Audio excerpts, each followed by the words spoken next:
Jésù Yẹmí TV fún ìgbádùn àwọn onígbàgbọ́.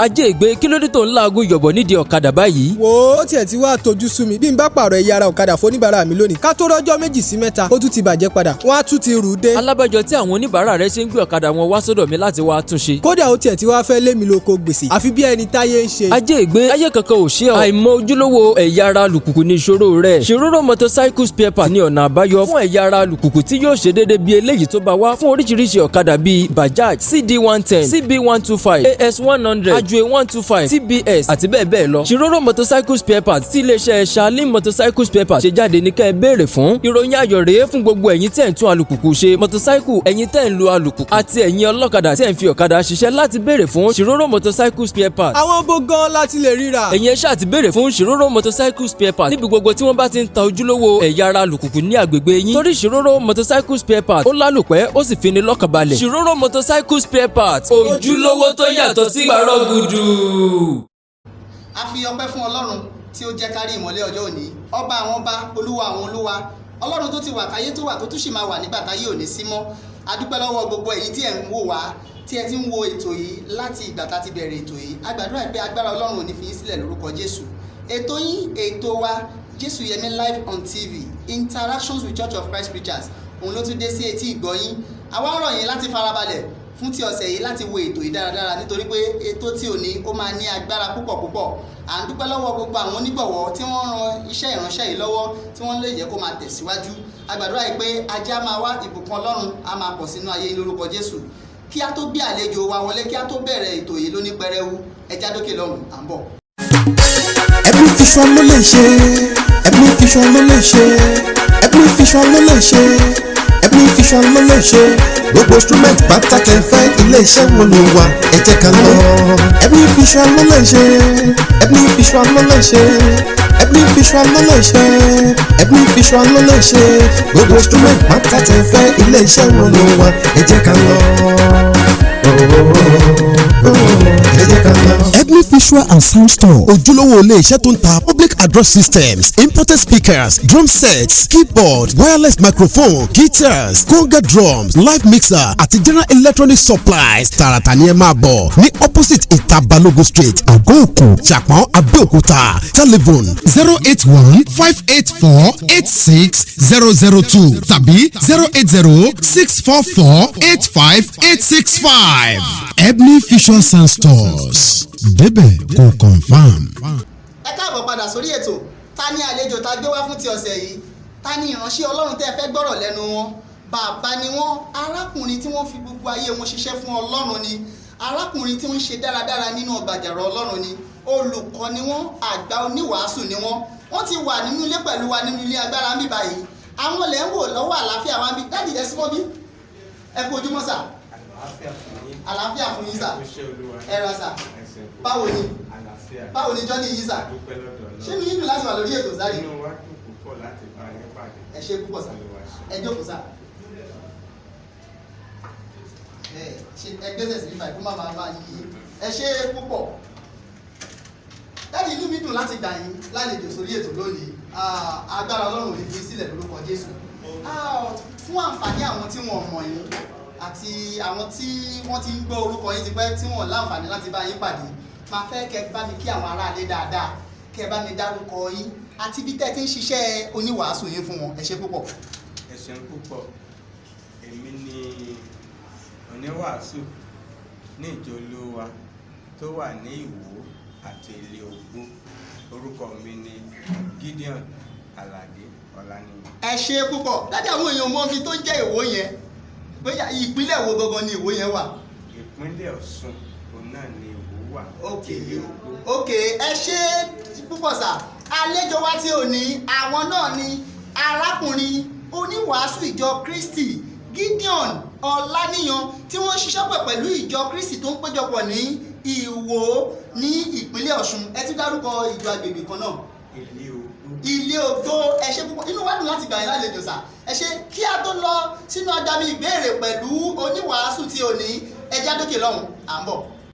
ìwàásù ojoojúmọ́ látòrí ìtẹ́ mímọ́ wá ní látẹnu ajínrere Jésù Yẹmí tá a pàkórí ẹ̀ ní títọpasẹ̀ oníkùlùkù onígbàgbọ́ tòótọ́ padà sínú Bíbélì eléyìí tí ó máa wáyé lọ́jọ́ Sunday di Saturday láfẹ̀mọ́jú òwúrọ̀ lórí ìkànnì WhatsApp tá a wà yìí 081-324-8171 ó yá nínú Bíbélì. ẹ káàbọ̀ padà sórí ètò mo gbàgbọ́ wípé ẹ ti fi ara balẹ̀ láti wo ètò tí ò ní àlejò wa ti wà nínú ilé arákùnrin tí ẹ ti nífẹ̀ẹ́ láti gbọ́rọ̀ lẹ́nu wọn bàbá ni wọ́n oníwàásù tí wọ́n gbìyànjú nínú ọgbà àjàrà Ọlọ́run ni wọ́n arákùnrin Gideon Ọláníyan tí wọ́n ń ṣiṣẹ́ pọ̀ pẹ̀lú ìjọ agbègbè tó ń péjọpọ̀ ní Ìwó àti Ilé Ogbó ní ìpínlẹ̀ Ọ̀ṣun. Dádì ẹ kú ìjókòó sà. ẹ ṣe púpọ̀. ẹ rọ sà dádì ọmọ ìlú wo gan ni yín. Mọdákẹ́kẹ́ àti Tọ́ńkẹ́rẹ́ Olúwatẹ̀dó. ok ọmọ Mọdákẹ́kẹ́ àti Tọ́ńkẹ́rẹ́ Olúwatẹ̀dó ok ẹ ṣe púpọ̀ láti agboolé wo ń bẹ̀ ní agboolé Mọdákẹ́kẹ́ wo. ní Mọdákẹ́kẹ́ àgbò ni wọ́n máa ń pè. ok ṣùgbọ́n ní Tọ́ńkẹ́rẹ́ òkè ilé agboolé Adébáyọ̀. òkè ilé agboolé Adébáyọ̀ ẹ ṣe ẹ jẹ́ ká wo àwọn ìwé wo lẹ láǹfààní láti kà báwo lẹ ṣe kàwé dádì. nípa ẹ̀kọ́ mi bẹ́ẹ̀ òun náà ni pé mo bẹ̀rẹ̀ primary school ní 1960 1960 mo sì jáde primary 6 ní 1965 ní 65 to 72 mo wà pẹ̀lú bàbá mi ní oko tó mo wà pẹ̀lú wọn 1972 ni mo padà sí iléèwé mo bẹ̀rẹ̀ ní secondary modern school first year àdèmọ́ndó 3 years níbẹ̀ so mo jáde ní 1974 bí mo ṣe kúrò ní ibẹ̀ yẹn mo lọ sí Èkó níbẹ̀ ni mo ti bẹ̀rẹ̀ secondary school form 2 and láti 1974 yẹn sí 1978 ni mo fi ṣe secondary school education yìí. lẹ́yìn yẹn mo ṣiṣẹ́ bí ọdún mélòó kan tí ò pọ̀ púpọ̀ so mo ní admission sí Lagos State College of Education. So 1980 to 83. lẹ́yìn yẹn mo lọ fún service ní Anambra Obeledu Girls Secondary School Njikọka local government area. ìyẹn ní Anambra. ok sir. ibẹ̀ ni mo ti lọ dún. lẹ́yìn yẹn nínú àkókò sáfíìsì mi yẹn òun náà ni mo ṣègbéyàwó pẹ̀lú arákùnrin wa ní Olúwa Onísọlá Ọládùnní Ọláníyì. ẹ ṣe dádì inú mi dùn bí ẹ ṣe ń dára ń tò lẹ́sẹẹsẹ bí ẹ ṣe kàwé yìí báwo ló ṣe rọ̀ yín lọ́rùn tẹ́ fi ń rántí gbogbo àwọn ọmọ ọdẹ òsì yìí a má tètè gbàgbé nǹkan báwo ló ṣe rọ̀ yín lọ́rùn tẹ́ fi ń rántí gbogbo àwọn bẹ́ẹ̀ ṣe kàwé yìí. in fact ó jẹ́ nǹkan tọ́lọ́run dá mọ́ wa gẹ́gẹ́ bí àtẹ̀fẹ̀kọ́ wa láti pèrè ó yẹ kí á lè gbàgbé gbogbo àwọn nǹkan Ọlọ́run fún wa lórí ọ̀fẹ́ la. ẹ ṣe kò jẹ́ kẹ́ ẹ lè gbàgbé gbogbo àwọn nǹkan tí Ọlọ́run fún yín láti ṣe láti lẹ̀ ẹ ṣe púpọ̀ dádì báwo lẹ ṣe bá Kristi pàdé. ẹ ṣe púpọ̀ a bí mi sínú ìgbàgbọ́ Anglican same as Anglican Church. ó ní bàbá mi àti ìyá mi ní ìlú Tọ́ńkẹ́rẹ́. gẹ́gẹ́ bí ẹ̀kọ́ wọn láti ọmọ ọwọ́ báyìí ló ti ṣe ìsàmì àgbélébùú. so lásìkò yẹn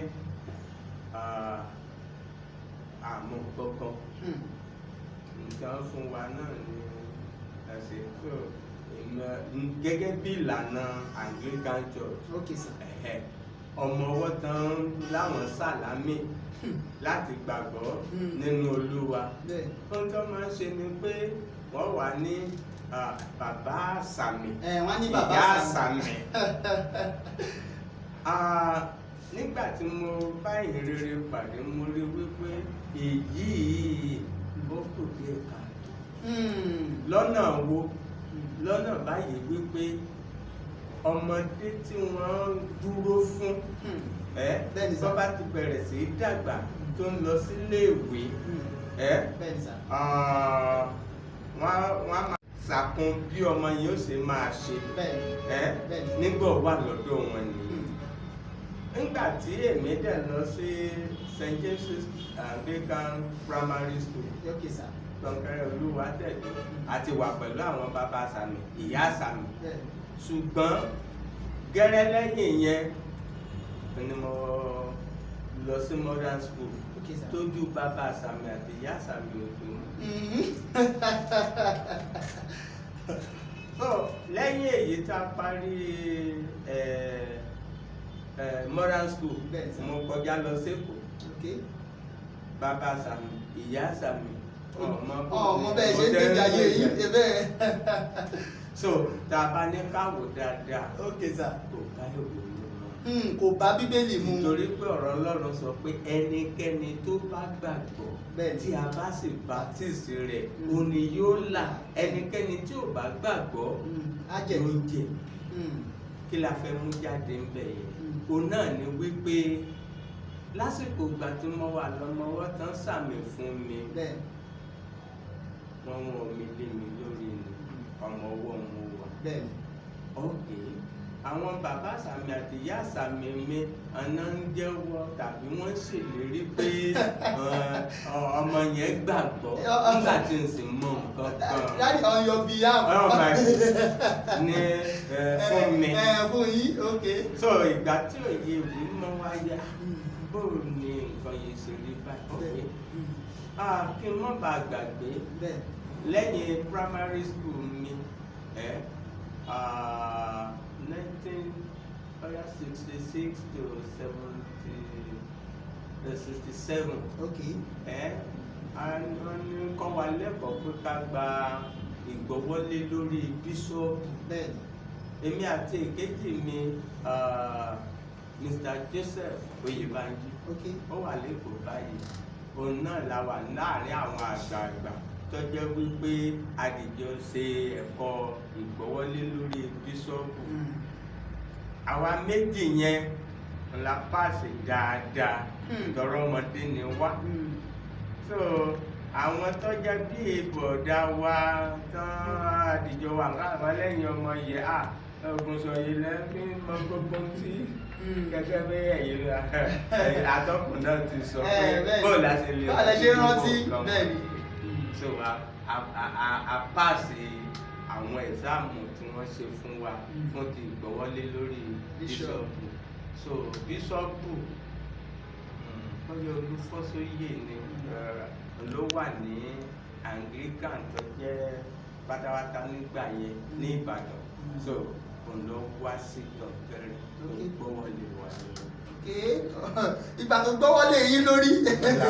Làwa tó ní àǹfààní láti lọ sí iwájú pẹpẹ Olúwa láti bàjẹ́ láti bá mu.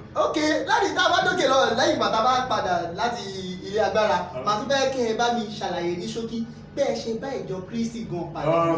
Mo lérò wípé ẹ̀ ń gbádùn àlejò wa bàbá tí wọ́n jẹ́ arákùnrin nínú ìjọ Kristi oníwàásù ìjọ Kristi tó ń péjọpọ̀ ní Ìwó àti nílé Ogbó ní ìlú Ọ̀ṣun.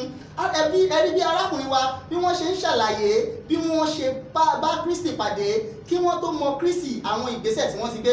Ká tó tẹ̀síwájú pẹ̀lú àlejò wa ẹja dókè lọ́hùn à ń bọ̀.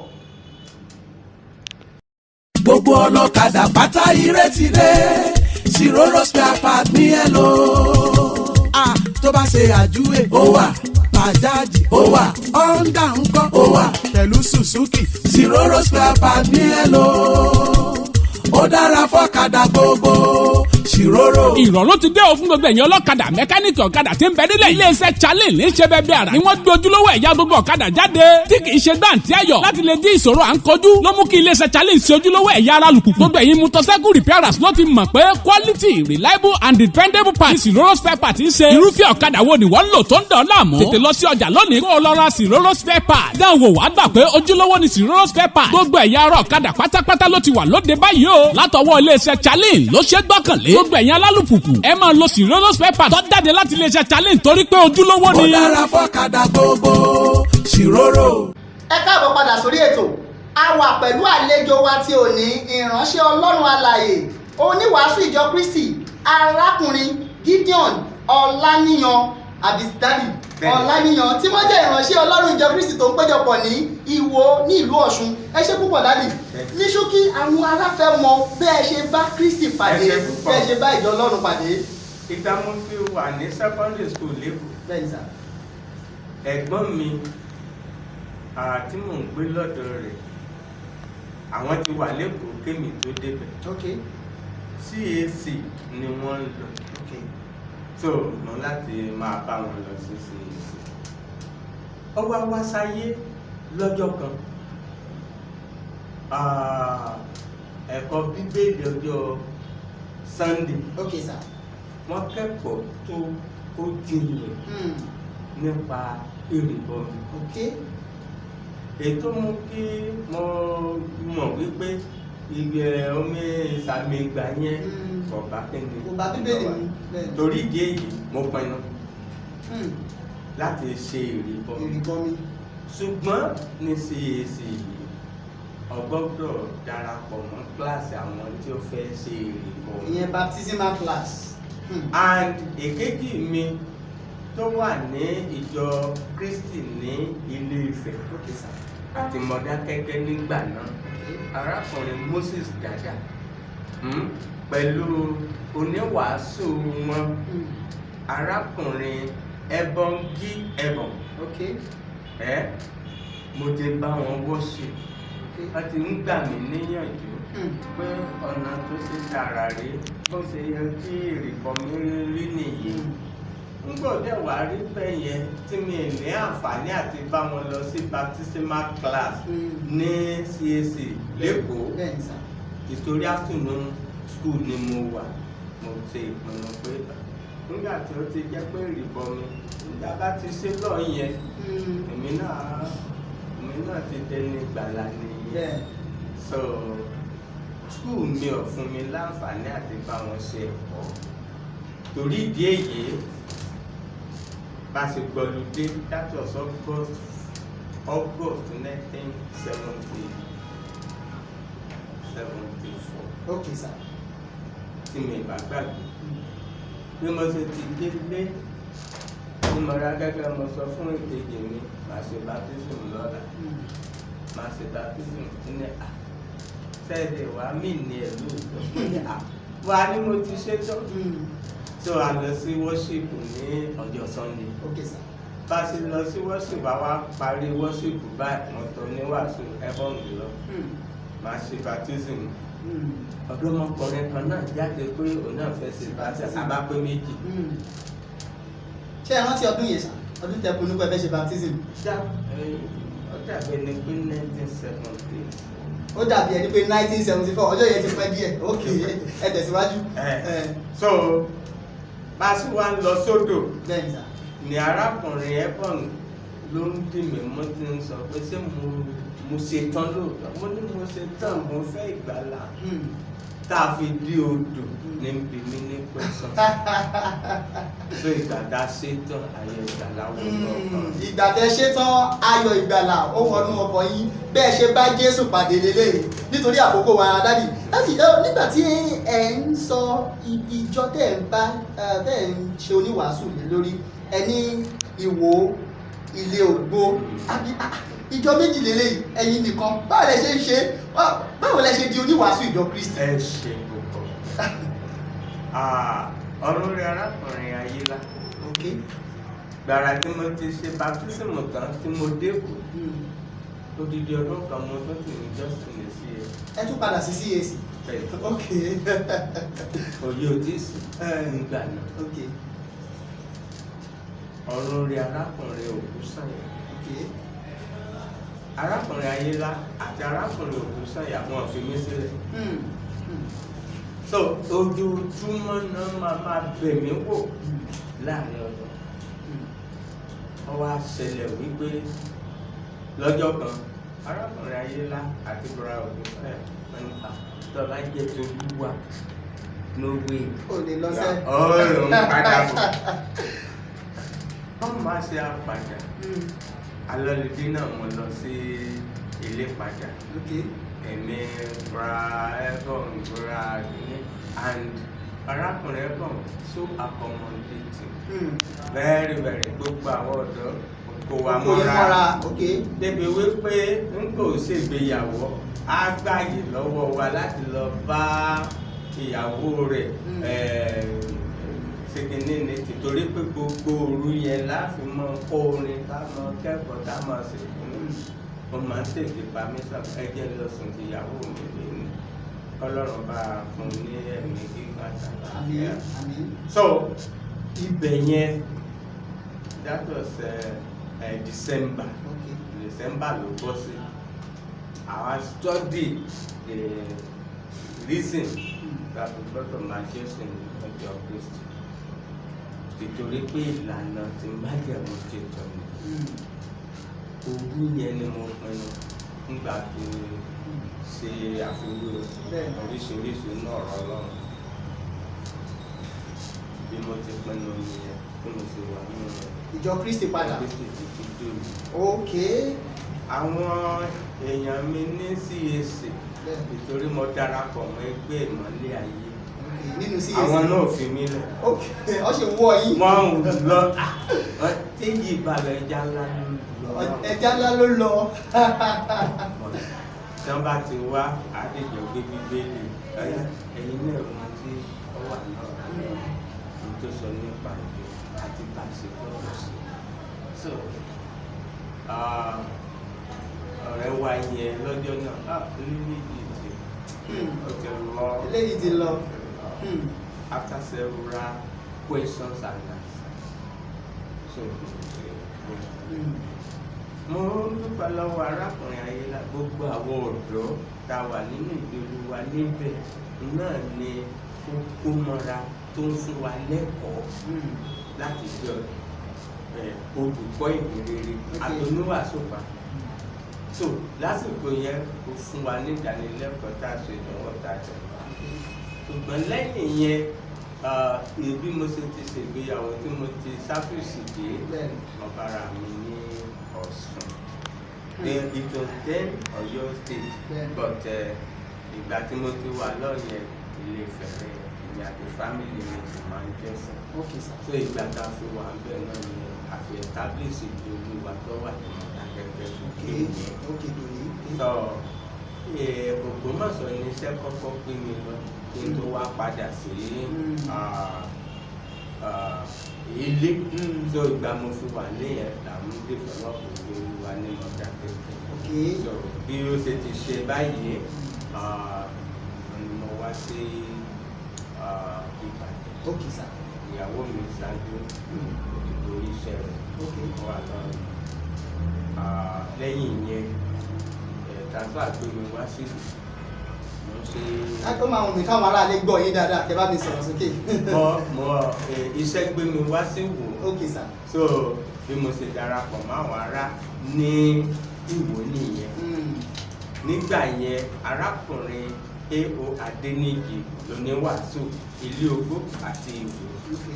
nítorí láti Ilé Ogbó òun náà láti mú ìrìnrìn wá sí Ìwó. so ìgbà àkókò àgbàrẹ ti dé nígbà tí arákùnrin Adéníyì kúrò níbẹ̀ ni wọ́n ní kí mi sọ máa wọ̀. ok ẹ ṣe púpọ̀ dáàdì ẹ ń bá mi mú ọ̀rọ̀ yẹn láti Genesis àkókò òde gbà wá láàyè rárá ẹ ṣe púpọ̀ kí a tó tẹ̀síwájú pẹ̀lú ìránṣẹ́ Ọlọ́run tẹ̀ tí ń gbọ́rọ̀ lẹ́nu wọn látàárọ̀ ẹja tún dókè lọ́hùn àbọ̀.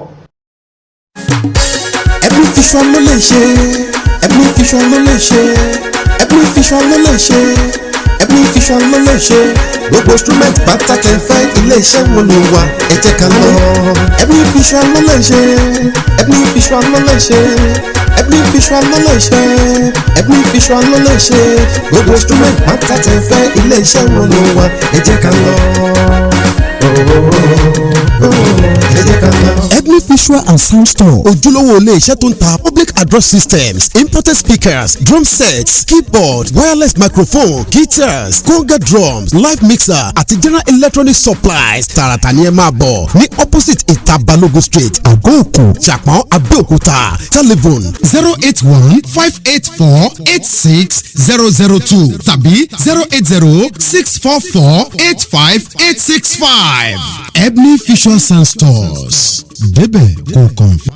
ẹ káàbọ̀ padà à ń dúpẹ́ lọ́wọ́ Ọlọ́run lórí ìgbésí ayé arákùnrin wa bàbá tí wọ́n jẹ́ oníwàásù ìjọ Kristi arákùnrin Gideon Ọláníyan tí wọ́n ṣiṣẹ́ pẹ̀ pẹ̀lú ìjọ Kristi tó ń péjọpọ̀ ní Ìwó àti Ilé Ogbó ní ìpínlẹ̀ Ọ̀ṣun. láti ẹkú jókòó sá ẹ jẹ́ béèrè láti ìgbà tẹ́ ti ń jẹ́ oníwàásù ìjọ Kristi tẹ́ ti ń ṣiṣẹ́ ìránṣẹ́ á ti tó ọdún mélòó báyìí tẹ́ ti bẹ̀rẹ̀ iṣẹ́ ìránṣẹ́ oníwàásù ní pàtó á ti tó ọdún mélòó báyìí sá? Láti bí ọdún bíi 2008. Okay. Year 2000 lẹ́bẹ̀rẹ̀. Okay. Year 2000 lẹ́bẹ̀rẹ̀. Nítorí pé bí mo ṣe ti parí ẹ̀kọ́ oníwàásù tán ní challenge. Ní challenge. Okay. Láti year 2000 to 2001 a ti tó like bí 21 years àbí láti bí 21 years tẹ́ ti wà nínú iṣẹ́ ìránṣẹ́. Ìrírí yín ní ṣókí pàtàkì jùlọ nínú iṣẹ́ ìránṣẹ́ oníwàásù yìí ǹjẹ́ ṣé sí náwọn ìrírí kan tó máa dàbí pé wo iṣẹ́ jẹ́ kí n stop ẹ̀ àgbàkú ti dé ó mi ò ṣe mọ́ torí pé àwọn ìpèníjà tó wà ń bẹ̀ ní ṣókí ṣé ó wà ṣá. ṣùgbọ́n a dúpẹ́ lọ́wọ́ Ọlọ́run pé oore ọ̀fẹ́ rẹ̀ ó tó fún wa. Oore ọ̀fẹ́ tó fún wa ẹ ṣe oore ọ̀fẹ́ ó tó fún wa láti ṣé inú ìjọ Kristi lẹ ti gbéyàwó abẹ ti gbéyàwó kẹ́ tó wọnú ìjọ Kristi. Inú ìjọ Kristi mo ti gbéyàwó. Kí làmọ̀ràn yín fún àwọn oníwàásù tó ṣe ń bọ̀ lọ́nà tó jẹ́ wípé àwọn náà ń wò pé ẹ káwọn gbéyàwó nínú ìjọ Kristi kí ni àwọn àǹfààní tó wà ń bẹ̀ tí oníwàásù tó ṣe ń bọ̀ tó bá fẹ́ gbéyàwó nínú ìjọ Kristi àwọn àǹfààní wo ló lè rí? Gẹ́gẹ́ bí ète mi fi ń kọ́ ni gẹ́gẹ́ bí ìwé mọ́ ti wí 1 Corinthians chapter 7 verse 39 ó ní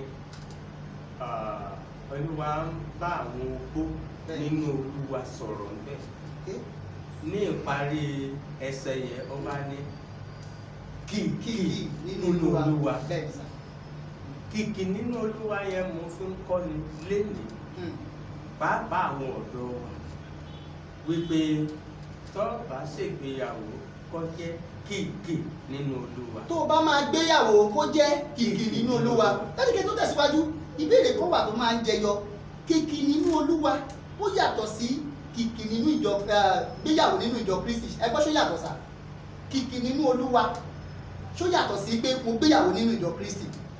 Kìkì nínú Olúwa ẹni tó wà nínú Olúwa wà nínú ìjọ Kristi. Ok ẹni tó wà nínú Olúwa ló wà nínú ìjọ Kristi ẹni tó dẹ̀ wà nínú ìjọ Kristi ó wà nínú Olúwa. Ẹ ṣe àmọ̀ràn yín ẹ tún bá mi gbà wọ́n lámọ̀ràn dáadáa. Lórí èyí àwọn ìbéèrè tuntun ó pọ̀ lórí ẹ̀ wípé nígbà sọ bẹ́ẹ̀ yẹn wípé kéèké ní Olúwa ẹ ti bá rí ìyàwó tàbọ́kọ láti dáńkọ́ gẹ́gẹ́ bí àwọn arákùnrin wa ní Olúwa náà dẹ̀ ti sọ ó ní pé number 1 thing ẹni tó bá fẹ́ jẹ́ kó náà wà ní Olúwa. Ìyẹn ni wípé má jẹ́ kí ìfẹ́ ò fọ́jú débi pé kò fọ ọ̀nà Olúwa hàn. Kò sí nǹkan míì òun náà ni pé ìpèníjà tó wà ní ìgbéyàwó ó pọ̀ ṣùgbọ́n àwọn tó bá jọmọ Ọlọ́run tó sì jẹ́ pé nínú ìgbéyàwó wọn inú Olúwa ni wọ́n wà pẹ̀lú ìgbéyàwó wọn yóò ràn wọ́n lọ́rùn láti lo ọ̀rọ̀ Ọlọ́run láti fi kojú gbogbo ìpèníjà wọn yàtọ̀ sí ẹni tọ́já wípé bá a ṣe bring bá a ṣe tọ́ dàgbà ó ó yàtọ̀ sí ìlànà ti Kristi.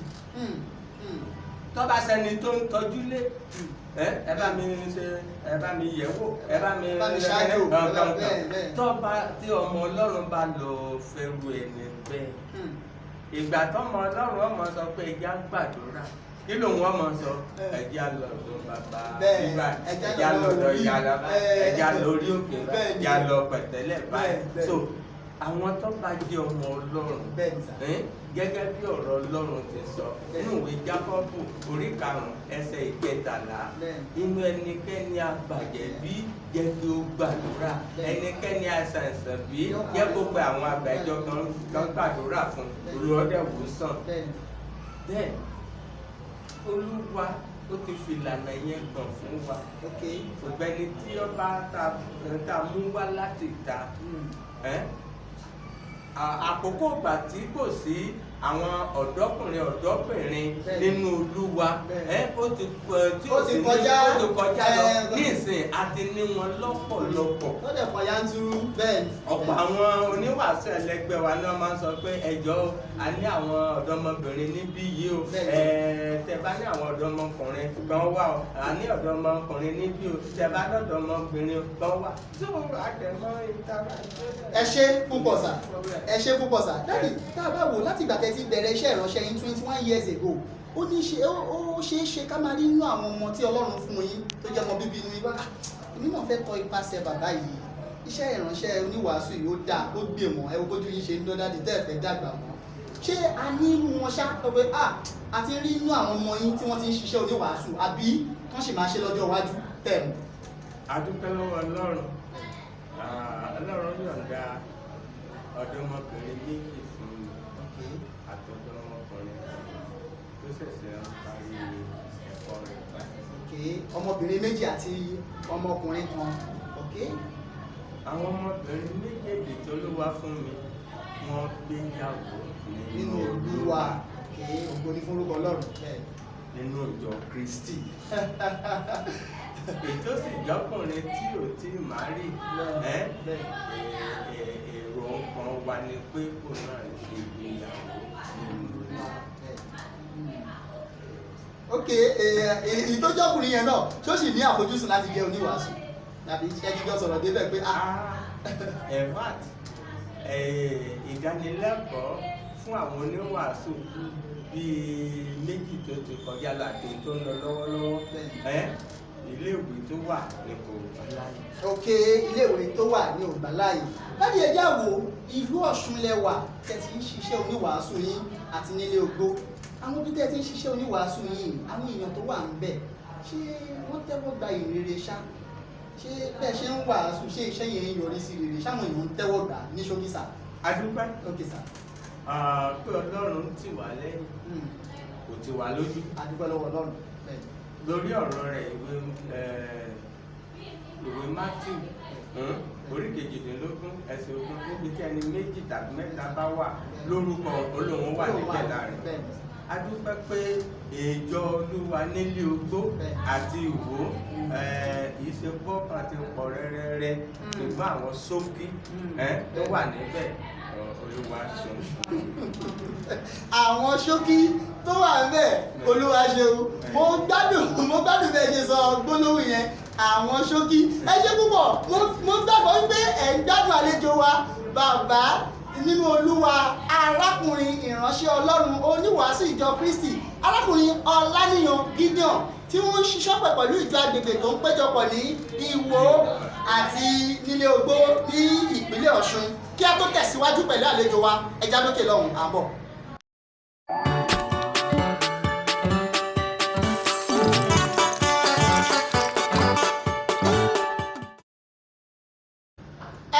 padà sórí ètò mo gbàgbọ́ wípé ẹ ṣì ń farabalẹ̀ ẹ ṣì ń wo àlejò wa èyí tí a gbé wá sórí ètò lónìí arákùnrin tí wọ́n jẹ́ ìránṣẹ́ Ọlọ́run ìjọ Kristi tó ń péjọpọ̀ ní Ìwó àti ilé Ògbó ní ìpínlẹ̀ Ọ̀ṣun arákùnrin Gideon Ọláníyan láti ẹkú ìjókòó sá. ẹ ṣé púpọ̀. tí ẹ bá wo ẹ̀yìn yín láti bí 21 years ẹ ti jẹ́ oníránṣẹ́ iṣẹ́ ìránṣẹ́ tẹ́ ti ṣiṣẹ́ ìránṣẹ́ ìwàásù ìjọ Kristi yìí ẹ gbọ́dọ̀ ní àwọn kan gẹ́gẹ́ bí igi lẹ́yìn ọgbà lẹ́yìn Ọlọ́run bíi méjì bíi mẹ́ta ṣé wọ́n wà ṣá mo fẹ́ kẹ́ fi àkókò ìdúpẹ́ lọ́wọ́ wọn tẹ́ bá wo ẹ̀yìn dára ibi tẹ́ ẹ dé lónìí tí ò bá ń ṣe àwọn arákùnrin yìí ẹnì má dìbẹ̀ ṣán wà. wọ́n pọ̀. ok wọ́n pọ̀ ẹ fún mi 2 àti 3 nù wọn. àwọn àwòkọ́ṣe mi nínú Olúwa arákùnrin ẹ̀kọ́ arákùnrin ayé arákùnrin ògbésàn of blessed memory arákùnrin Sunday Àyàndáre arákùnrin Ezekiel Akínyẹmí of blessed memory arákùnrin Ezekiel Ajayi àwọn oníwàásù tán pọ̀. bẹ́ẹ̀ rẹ̀ tẹ́ bá bẹ̀rẹ̀ sí dárúkọ wọn a lè má kó òní studio lẹ́yìn sá ẹ ṣe púpọ̀ láti pẹ̀lú ìwé tẹ́ láǹfààní láti kà yìí ṣé ó ránṣẹ́ ìránṣẹ́ oníwàásù yín lọ́wọ́ ṣá torí mo pẹ́ ẹ̀ kàwé ó ràn án lọ́wọ́ púpọ̀. ìdí ni pé tó bá jẹ́ pé mi ò kàwé àti lè ní ìmọ̀ èdè òyìnbó láti fi kọ́ni bẹ́ẹ̀ ni sá aṣòro púpọ̀. so gẹ́gẹ́ mo ti bá wa sọ tẹ́lẹ̀ wípé mo lọ sí College of Education so lẹ́yìn yẹn a lọ ṣe ẹ̀kọ́ àgbà ní University of Ibadan Faculty of Education ibẹ̀ mo ti gba degree ní 1995 lẹ gba degree yìí ó dẹ̀ ránṣẹ́ yìí púpọ̀ ẹ ṣe dáàdi iṣẹ́ oníwàásù tẹ̀ ń ṣe yìí mo gbàgbọ́ wípé ó dà pé ẹ máa tún níṣẹ́ mi tẹ́ fi ń ránṣẹ́ ìránṣẹ́ yìí lọ́wọ́ àbí iṣẹ́ oníwàásù yìí nìkan ni. ẹ ṣe púpọ̀. ok sir. gẹ́gẹ́ mo ti sọ́yà mẹ́nu kà pé mo lọ sí College of Education. bẹ́ẹ̀ sir. iṣẹ́ olùkọ́ ni mo kọ́ láti bẹ̀rẹ̀ pẹ̀lú. teacher. so olùkọ́. ok sir. iṣẹ́ olùkọ́ la ṣe kó tó di parí táyà ní 2012 lẹ́yìn táyà. ok sir. ẹ ṣe dákì ǹjẹ́ ìyàwó yín tí wọ́n jẹ́ arábìnrin nínú Olúwa ìyàwó ni wọ́n kọ sí iṣẹ́ ìránṣẹ́ yìí ṣé wọ́n jẹ́ alátìlẹyìn gbòógì fún yín torí mo rí i pé tíṣẹ́ ìránṣẹ́ yìí bá máa rọ̀ yín lọ́rùn tó bá máa rọ̀ yín lọ́rùn ó gbọ́dọ̀ wà láti ọ̀dọ̀ ìyàwó yín ṣán kí lè sọ pa wọn. púpọ̀ láìsí olùrànlọ́wọ́ láti báni ṣiṣẹ́ nínú iṣẹ́ ìránṣẹ́ yìí kò rọrùn. ìdí nìyẹn tó jẹ́ pé àwọn àpọ́n tó ń gba iṣẹ́ yìí ohun tí a máa ń gbà wọ́n lámọ̀ràn ni pé kàn ní ìyàwó wọ́n níyàwó. nítorí ńgbà bá ti wàásù lọ ńgbà bá ti wàásù dé yọ́sẹ̀sẹ̀ pé omi bàbá yọ́sẹ̀sẹ̀ mọ wá ọbẹ̀ àti gbogbo yẹ ìyàwó ti ṣe é de wọn ẹnu kẹ̀dẹ̀ orí wọ́n dẹ̀ gbìyànjú púpọ̀. ẹ bá mi dárúkọ wọn lẹ́ẹ̀kan sí káwọn ará lédè mọ́ àní tó ń gbìyànjú tó ń tọ́jú yín bẹ́ẹ̀ ni. ọ̀nà ni Monísọ́lá Ọládùnní Ọláníyàn. arábìnrin Monísọ́lá Ọládùnní Ọláníyàn dáàdi ẹ tún sọ káwọn èèyàn lè gbọ́ dáadáa ọmọ láìpẹ́ àwọn ọmọ arábìnrin mi Monísọ́lá Ọládùnní Ọláníyàn. ẹ ṣe arábìnrin ní alátìlẹyìn. àwọn ni alátìlẹyìn bàbá èmi náà ń kí yín bíbá ẹ ṣe púpọ̀ dáàdi ẹ ní fi ọjọ́ ọlọ́jọ́ lọ lórúkọ Jésù tí a bá wo iṣẹ́ ìránṣẹ́ oníwàásù ìjọ Kristi ìgbà yóò sì lọ àgbàlagbà ní mo mọ nǹkan tí mò ń sọdà tẹ bá gbójú wẹ̀yìn tẹ bá wá wo àwọn tó ń ṣiṣẹ́ oníwàásù sí tá a jẹ́ ọ̀dọ́ kí lẹ lè sọ ṣé ẹ̀yin ti gbà yẹn ṣe dáadáa ju tiwa lọ ni àbí àwọn ti sìn yìí pẹ̀lú ọ̀làjú tó wà níta sí wọ́n ti ṣe dáadáa ju tẹ̀yìn lọ kí lẹ lè sọ níbẹ̀ ṣé ìbéèrè yẹn yé yín.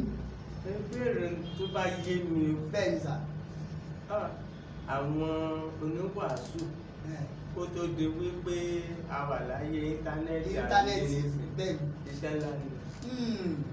ẹ̀yin lẹ ṣiṣẹ́ ńlá gbà. kí ni díẹ̀. bẹ́ẹ̀ sà. Olúwa sọ nínú ọ̀rọ̀ rẹ̀ wípé ìlúkìlú tàbí ilékílé tẹ́ bá dé tẹ́ bá kí wọn àlàáfíà fún yín ọmọ àlàáfíà bá wà níbẹ̀ Adam àlàáfíà fẹ́ni tó ń gbé wa ṣùgbọ́n ìlúkìlú tàbí ilékílé tẹ́ bá dé tẹ́ni àlàáfíà fún yín tí ò sọmọ àlàáfíà bẹ́ẹ̀ tí ò dá yín lóhùn kí ni bàtà ewu tó wà níbẹ̀ ó ní yóò jẹ ẹlẹ́rìí fún àwọn tó wà níbẹ̀ pé a mú ìhìnrere àlàáfíà tọ̀yìn wá ẹ̀yin lẹ́kọ̀ọ́. So àwọn tí mo dárúkọ gẹ́gẹ́ bí àwòkọ́ṣe yẹn bàtà ti gbọ́ nínú rírìn káàkiri lọ́jọ́ pé síbẹ̀síbẹ̀ náà lónìí àǹfààní internet mo gbọ́ nípa àwọn Arabian countries kan wípé orí internet ni wọ́n ti gbọ́ ìhìnrere tọ́jẹ́sà. Orí ẹ̀rọ ayélujára. Ẹ̀rọ ayélujára náà ti gbọ́ ìhìnrere tọ́jẹ́sà. Bí ó ṣe jẹ́ kó ṣòro fún èèyàn láti lè wọ ẹbẹ̀ wá sọ̀rọ̀ Ọlọ́run. So ọ̀nà ọ̀run kan ni. Now àwọn other religions àwọn ẹ̀sìn mìíràn ẹ̀sìn ìbílẹ̀ ẹ̀sìn Islam then ẹ̀jẹ̀ ẹlẹ́yàmẹ̀yà nípa gbígba ìhìnrere yẹn bó ṣe rí nínú Bíbélì gan àwọn ẹ̀kọ́ yẹn tó wá gbajúgbajà wọ́n fẹ́ mú lè díẹ̀ lénìí láti rí àwọn tí ó yà gba ìhìnrere yẹn pé òtítọ́ ni. Ẹ ṣé dádì, ẹ ṣé púpọ̀. Ẹ jẹ́ kí n tún béèrè ìbéèrè. Dádì, tẹ́ ẹ bá wo iṣẹ́ ìránṣẹ́ oníwàásù yìí, ṣé ó wúni lórí àti ṣe é ṣá? Torí mo rí pé kò fi bẹ́ẹ̀ sówó nínú kinní yìí àfi tá a bá máa kúrò ọkọ̀ ara wa jẹ. Báwo lẹ̀yin ṣe ń ṣe ọ̀rọ̀ yanjú wo lẹ lè gba àwọn tó ṣẹ̀ ń bọ̀ lọ́nà? Ẹ ṣé ìbéèrè yẹn ó lágbára pọ̀. Kí ni ìdí ẹ̀? Ó ní pé òye ìtọ́jú oníwàásù òye àwọn ọ̀pọ̀lọpọ̀. Òye ìtọ́jú oníwàásù òye ọ̀pọ̀lọpọ̀ ọmọ ìjọ. Àwọn tó yé sì yé wọ́n ṣàìpa wọn. Now ọ̀pọ̀ nú àwọn tí ó sì fẹ́ ṣe tí wọn ò ní ẹ̀gẹ́tẹ̀ tí wọn ò ní. So gbogbo àwọn ọ̀dọ́ wa tá à ń gbà lámọ̀ràn ẹ wá ṣeṣe oníwàásù wa ní ṣe 20,000 ṣíṣe 20,000 tó ní ìyàwó lé lórí ní ọmọ ọtọmọ lé lórí nǹkan. Arákùnrin mi Ayọ̀bámi máa ń sọ wípé ìjọ gbọ́dọ̀ lè tọ́jú oníwàásù rẹ̀ dáadáa. Oníwàásù ọ̀rọ̀ ọmọ lọ léèwé gbọ́dọ̀ gbélé tó dáa bí àwọn yòókù gbọ́dọ̀ ní bẹ́ẹ̀ bẹ́ẹ̀ lọ. Ẹ ṣé púpọ̀ tí ẹ bá ní kẹ́ tẹnu bọ̀rọ̀ àdínkù mi báyìí lónìí. Ẹ ṣé kí a tó tẹ̀síwájú pẹ̀lú àlejò wa ẹ já lókè lọ́hùn àbọ̀. Ẹ wá wò Jésù yẹn ní òye. Káàbọ̀ padà sórí ètò, mo gbàgbọ́ wípé ẹ ti ń gbádùn àlejò wa látàárọ̀. Adẹ̀tún sì ń pinnu láti gbé bàbá wá lẹ́ẹ̀kan sí láti ìpínlẹ̀ Ọ̀ṣun. Dádì jẹ́ máa wá tá bá tún pè yìí. Ẹ ṣé púpọ̀, wọ́n ti ṣe ìlérí pé àwọn tún máa wá. Tí ẹ bá fẹ́ ṣe ìpolówó ọjà yín lórí ètò yìí, àwọn ọjà tí ò tako ìfẹ́ Ọlọ́run, láti lè jẹ́ kí ètò yìí tẹ̀síwájú, láti lè jẹ́ kí ọjà tí yín náà tẹ̀síwájú, ẹ gbé wá kí a jọ gbé ara yín lárugẹ. A dẹ̀ ń rọ̀ yín, ẹ̀yin tí ẹ bá ní nǹkan kan láti fi ránṣẹ́ ìránṣẹ́ yìí lọ́wọ́, ẹ ṣe bí Ọlọ́run bá ṣe fi sí yín lọ́kàn, ẹ ṣe. À ń dúpẹ́ lọ́wọ́ gbogbo ẹ̀yin tí ẹ ránṣẹ́ ìránṣẹ́ yìí lọ́wọ́, tí ẹ ń tọwọ́ bọ̀ àpò yín tẹ́ fi ràn wá lọ́wọ́. Ìbùkún Ọlọ́run, ìrànlọ́wọ́ Ọlọ́run kò ní tọ́nú ayé lórúkọ Jésù. Arákùnrin wa ẹ kú ìjókòó dádì. Ẹ ṣé púpọ̀. Inú mi dùn pé ẹ wá láti ìpínlẹ̀ Ọ̀ṣun láti wá sórí ètò yìí. Tẹ́ bá máa fi dé ìpínlẹ̀ Ọ̀ṣun, aburú ò ní ṣẹlẹ̀ sí lórúkọ Jésù. Dádì ẹ bá mi gba àwọn ará ilé yín ní ìyànjú kẹ́ tó máa lọ. Àwọn ọmọ ní ìjọ Kristi àtàwọn tí ò kì í ṣọmọ ní ìjọ Kristi, kí lọ̀rọ̀ yẹn tó yín? Ọ̀rọ̀ yanjú wa fún àwọn ọmọ ìjọ Kristi tàbí ká ní ọmọ Ọlọ́run àti àwọn tí kò ṣe ọmọ Ọlọ́run. Ìdí nìyí Ọlọ́run ní ètò kan fún gbogbo èèyàn. Ètò yẹn ní ìyè àìnípẹ̀kun. Ohun àbàwọ́n kan kò sì lè jẹ́ èèyàn ojogún ìyè àìnípẹ̀kun yìí. Ìdí nìyẹn tí ètò yìí fi wáyé lórí tẹ́tẹ́ títa àti lọ́tírì. Òun náà ni pé nǹkan tí ó bá dè wá lọ́nà láti wọ ìjọba ọ̀run tàbí jogún ìyè àìnípẹ̀kun, a gbà wá lámọ̀ràn pé ẹ má jẹ́ ká ṣe. Kọ̀ràn bẹ́ẹ̀ ẹ jẹ́ kí ká jẹ́ kí ọ̀rọ̀ Kristi kó máa ṣe atọ́kùn wa kó máa tọ́ wa sọ́nà gẹ́gẹ́ bí ìfẹ́ Ọlọ́run títorí pé ọ̀rọ̀ Ọlọ́run sọ fún wa pé Ọlọ́run ò lè ṣèké. Ìwé Númérì orí 23 ẹsẹ̀ 19, ìwé Títù orí 1 ẹsẹ̀ 2, ìwé Hébérù orí 6 ẹsẹ̀ 18, ẹsẹ̀ ọ̀rọ̀ Ọlọ́run mẹ́tẹ̀ẹ̀ta yẹn ó fìdí ẹ̀ múlẹ̀ pé Ọlọ́run ò lè ṣèké. Tọ́lọ́run ọba lè ṣèké, ohun tó fún wa tá a bá ti lálàáfíà ò ní pé ká fi ọwọ́ wa ṣiṣẹ́ tó dára kí a máa jẹ nínú iṣẹ́ ọwọ́ wa ní ògùn ojú wa. Èyí làmọ̀ràn fún wa. À ń fi àkókò yìí rọ àwọn tí kò tíì sí nínú ìjọ Kristi. Ìdí tá a fi ń rọ̀ wá ni pé ìjọ kan ṣoṣo yìí tá a rí kà nínú ìwé mọ́ nìyí. Ńgbọ́ Ọlọ́run dẹ̀ ti sọ wípé ẹyọ kan ni, a gbọ́dọ̀ rò wípé bóyá kìí ṣe ẹyọ kan. A rọ̀ wá ìwé Máàkù orí 16 ẹsẹ̀ 16 ní ẹnikẹ́ni tó bá gbàgbọ́ tí a bá sì baptisi rẹ̀ yóò là, ṣùgbọ́n ẹnikẹ́ni tí kò bá gbàgbọ́ yóò jẹ̀bi. Ọlọ́run ò ní jẹ́ ká jẹ̀bi. Àmín. Ọlọ́run ò ní jẹ́ ká jẹ̀bi.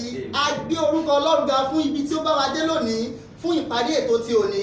Tí ẹ bá fẹ́ pe arákùnrin wa sórí ẹ̀rọ ìbánisọ̀rọ̀, ìránṣẹ́ Ọlọ́run ìjọ Kristi tó ń péjọpọ̀ ní Ìwó àti ní Ilé Ogbó ní ìpínlẹ̀ Ọ̀ṣun, ẹ lè pè wọ́n sórí nọ́mbà tó ń fara hàn lórí screen lọ́wọ́lọ́wọ́ báyìí. Tí ẹ bá dẹ̀ pè wọ́n á gbé. Dádì, ẹ kú ìjókòó, ẹ ṣé, ẹ kú ohun àtàárọ̀. Tẹ́ bá bá mi dé ìpínlẹ̀ Ọ̀ṣun, bá mi kí arábìnrin, ẹ dẹ̀ bá mi kí àwọn ọmọ, ẹ bá mi kí sista Ọláyẹmí Dímọ̀. Ẹ ṣé púpọ̀, ẹ ṣé púpọ̀, inú mi dùn láti gbà yín lálejò. A dúpẹ́ lọ́wọ́ Ọlọ́run ibi tí ó ràn wá lọ́wọ́ dé lónìí. A dúpẹ́ lọ́wọ́ Ọlọ́run lórí àlejò wa láti ìpínlẹ̀ Ọ̀ṣun èyí tí a gbà lálejò lónìí. Arákùnrin Ọláníyan Gideon tí wọ́n jẹ́ ìránṣẹ́ Ọlọ́run tó ń péjọpọ̀ ní Ìwó àti Ilé Ogbó ní ìpínlẹ̀ Ọ̀ṣun. Agbára Ọlọ́run ò ní fi yín sílẹ̀ lórúkọ Jésù. A dúpẹ́ lọ́wọ́ Ọlọ́run lórí gbogbo àwa tá a jọ ṣe ètò ti ẹ̀ní tó fi dùn tó fi lárírí láti orí ọ̀gá wa Mr. Ọlárẹ̀wájú Àìná. Àwọn ló ní Àìná Media, àwọn ló ń fi ọwọ́ ìfẹ́ gbà wá tá a fi ń lo stúdíò wọn yìí. Àjọṣe wa ò ní bàjẹ́ lórúkọ Jésù. Àwọn tí a jọ ṣe ètò ti òní tó fi dùn tó fi lárírí tá a fi wà nínú ilé bí arábìnrin Ayẹni Wúraọlá, àwọn ni assistant cameraman, a jọ wà nínú ilé bí báyìí ni Sister Tuyi Ọmọlọ́lá Blossom, a jọ wà nínú ilé bí ni Brother Taiwo, a jọ wà nínú ilé bí àti àwọn bẹ́ẹ̀ bẹ́ẹ̀ tí a ò lè dárúkọ. Àjọṣe wa ò ní bàjẹ́ lórúkọ Jésù.